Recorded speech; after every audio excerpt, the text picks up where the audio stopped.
કાશ્મીરના એક નાના એવા ગામડામાં રહેતી દીકરી, બરફ લીલા એરિયામાં, બરફવાળા વિસ્તારમાં, પહાડીની ચોટી પર રહેતી આ દીકરી, ગરીબ મધ્યમ વર્ગીય પરિવાર, પિતા ખેત મજૂરીનું કામ કરે, માતા બકરીઓ ચરાવે ને ઘરે બકરીઓ રાખીને ગુજરાન ચલાવવાનું કામ કરે. દીકરીને ફોકોમેલિયા નામની બીમારી, કદાચ આ બીમારી વિશે અહીંયા ઉપસ્થિત સજ્જનો વ્યક્તિઓમાંથી બહુ ઓછા લોકોએ આ બીમારીનું નામ પણ સાંભળ્યું હશે. એવી બીમારી ફોકોમેલિયા નામની બીમારી. આ બીમારીમાં જન્મજાત યા તો વ્યક્તિને બે હાથ ન હોય યા બે પગ ન હોય. ગૂગલ કરશો તો આપણે વિશેષ સમજાશે. આ શીતલનો જન્મ થયો ફોકોમેલિયા બીમારી સાથે. જન્મથી જ દીકરીને બે હાથ નહીં. સ્કૂલે જવું, પણ સ્કૂલે કેવી રીતે જવું? ત્યાં સર કંઈ લખાવે તો લખવું કેવી રીતે?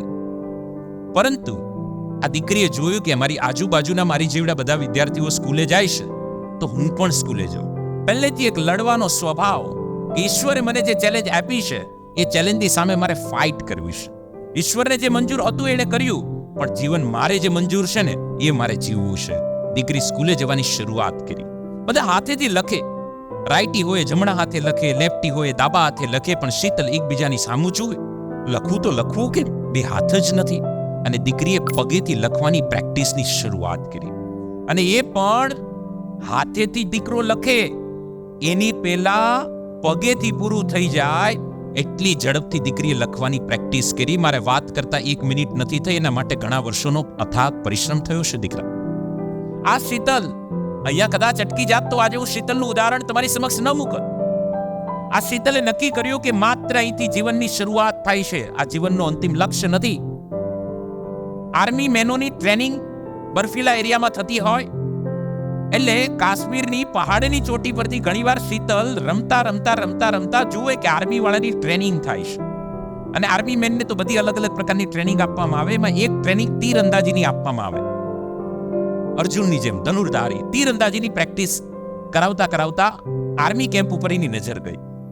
અને દીકરીએ કીધું કે જેમ મેં બીજાના હાથ જોઈને નક્કી કર્યું કે પગે લખવું છે, આ તીરંદાજી લોકો જેમ હાથેથી ચલાવતા હતા, કેમ કે એ તો હાથ વગર થાય જ નહીં. એક હાથે ધનુષ પકડે, એક હાથે દાંડી, તો એ તો થવાનું જ નથી. પણ દીકરીએ નક્કી કર્યું કે બે હાથ નથી તો શું થયું, હું પણ તીરંદાજી શીખીશ. વિચાર કરજો, તમારા વિચારની સાથે સરખાવી શકો તો દીકરા સરખાવજો. આ દીકરીએ નક્કી કર્યું કે હાથ નથી તો શું થયું, હું પગેથી ધનુર્ધર થઈશ, હું પગેથી તીરંદાજી શીખીશ. અને આર્ચર બનવાનું સ્વપ્ન જોયું દીકરીએ.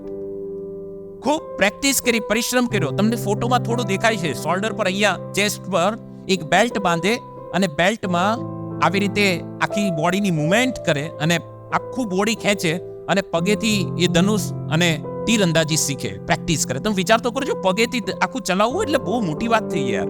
આપણે જમણા હાથે લખતા હોય તો ડાબા હાથે લખીએ તો ભેગું નથી થતું. આ પગેથી શીખવાની વાત છે. અને દીકરી તીરંદાજી શીખી. શીખવાથી વાત અટકી જાત તો કદાચ હું આજે આ દીકરીનું ઉદાહરણ તમારી સમક્ષ ન મૂકત. પણ અહીંયા વાત મારે સમજાવી છે એ કે દીકરી શીખી, સપનું જોયું કે મારે દેશ માટે રમવું છે, ઓલિમ્પિક લેવલ સુધી પહોંચવું છે.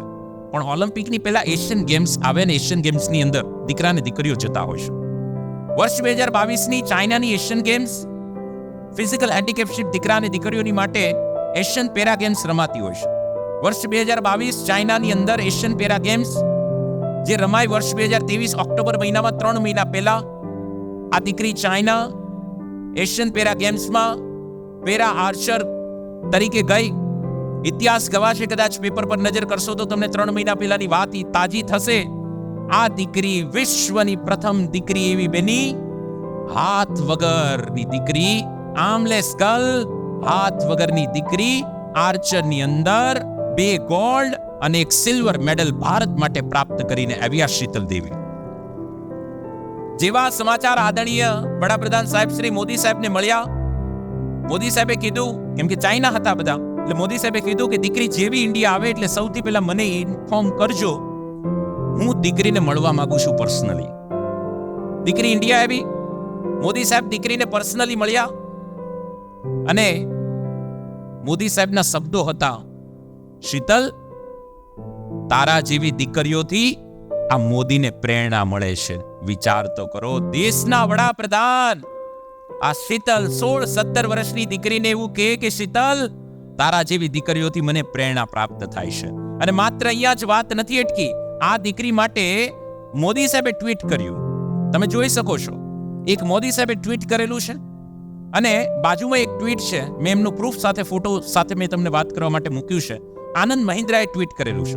મહિન્દ્રા કંપનીના ઓનર, મહિન્દ્રા ટ્રેક્ટર અને મહિન્દ્રા કાર ના ઓનર આનંદ મહિન્દ્રા સાહેબે ટ્વીટ કરીને દીકરીને કીધું છે કે શીતલ જેવી દીકરીઓથી સમગ્ર દેશ આજે ગૌરવાન્વિત છે.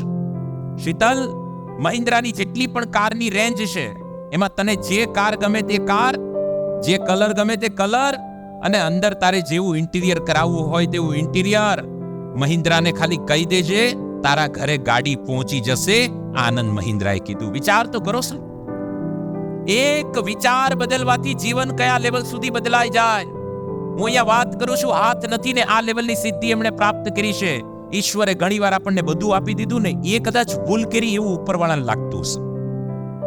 બે હાથ નથી છતાં લેવલ પ્રાપ્ત કર્યું છે. સાહેબ, ઈશ્વરે બધું જ આપ્યું છે. સારો પરિવાર, માતા પિતા, અરે ઘણાને વાંચવા માટે અલગ રૂમ છે, રૂમમાં એસી ની સુવિધા છે. ઘણીવાર વધારે પડતી સુવિધા પરિણામની એ બહુ મોટી અડચણ ઊભી કરતી હોય છે. એવું ક્યાંક ઘણીવાર વિદ્યાર્થી સાબિત કરતા હોય છે कि सच में किसी में कोई कमी नहीं होती, बस होती है तो सिर्फ मेहनत की जरूरत होती है. જેના જન્મથી બે હાથ ન હોય એ દીકરી જો એવું કહેતી હોય કે કોઈનામાં કોઈ કમી નથી, માત્ર મહેનતની કમી છે, તો તમને ને મને કહેવાનો કોઈ હક નથી કે આ કમી છે. સાહેબ, મહેનતની કમી છે, આ વાતને સ્વીકારવાની છે.